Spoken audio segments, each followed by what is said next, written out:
Before we get started, just want to let y'all know that this is not a clickbait video. This is simply my interpretation and theory from my perspective. Mikula the Kind spoke of the beginning. The seduction and the betrayal. The seduction and the betrayal. What does that mean? Based off of my newest discovery, I would say that Radagon was seduced, Marika was betrayed by Radagon, the Horn Scent was betrayed by Marika, or Marika was betrayed by the Horn Scent. Let's continue.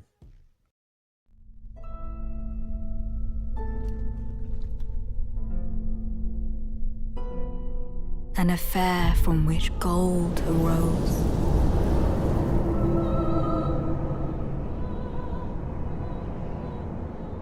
And so too was Shadow born.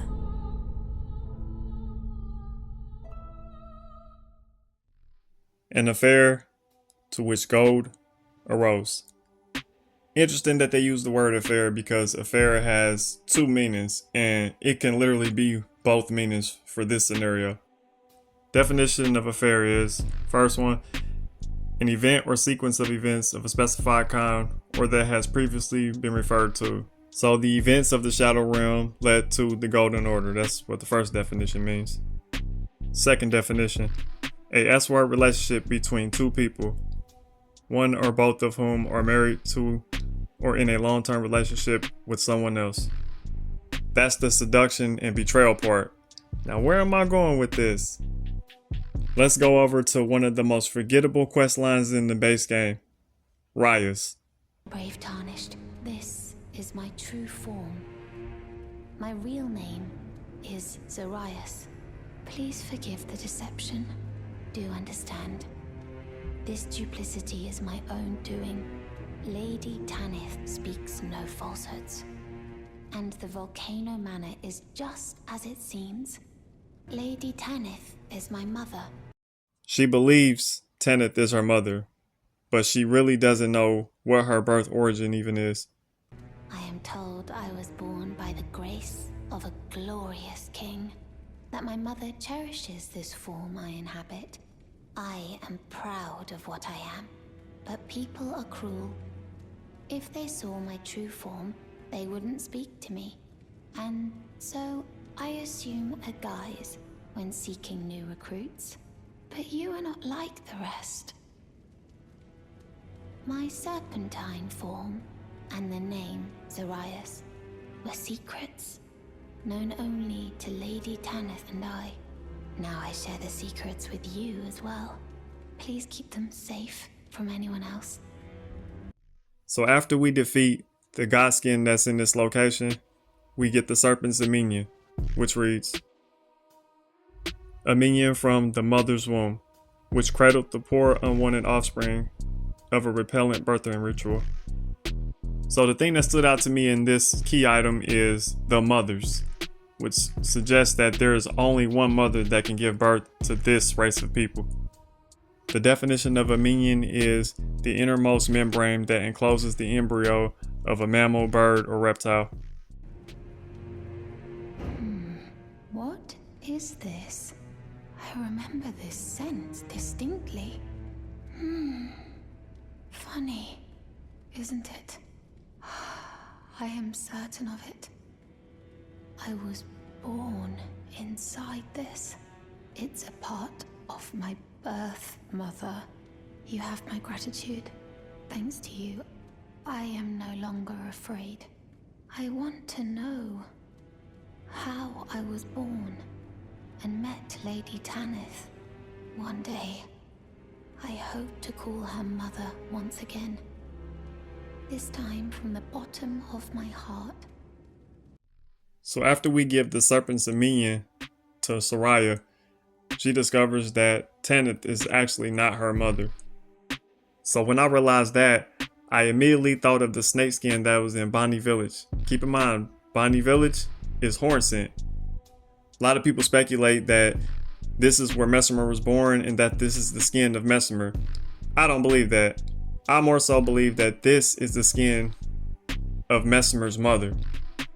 This skin looks exactly the same as the one we find at the temple. The only difference is the one at the temple is much bigger. So the question now is, who is Raya's and Messmer's mother? Let's go to Raya again.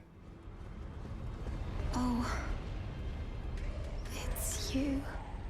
I'm afraid there is something I must tell you.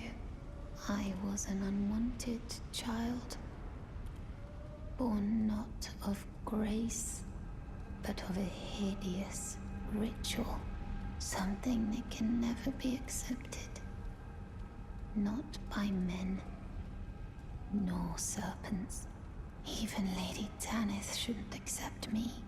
I know that you have done so much for me, but I wish to ask one last kindness. Kill me, please. I thought that I feared nothing. But this, free me from this accursed frame. You're not willing to kill me, are you? You've always been so kind and uncompromising. I suppose I knew in my heart of hearts how kind and uncompromising you always were.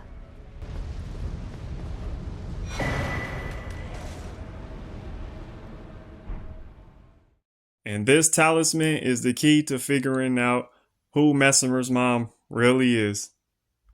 Let's check out the letter and the talisman. Farewell letter written in an inexpert hand. I wish to set out on a journey so that one day I can carry on mother's work, be the proud daughter of Tanith of Volcano Manor. So even though Zaraya knows that Tanith is not her mother, she still accepts her as her mother. Daedalkar's woe. Daedalkar is who I believe is Rhea's and Messmer's mother. Disturbing likeness of a woman whose skin was flayed. Whose skin was flayed at the temple and in Bonnie Village. She smiles with a serene tenderness.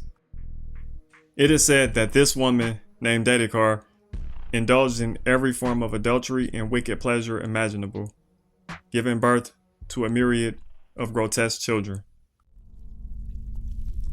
The seduction and the betrayal. They literally put the best lore for Messmer in the worst talisman in the game.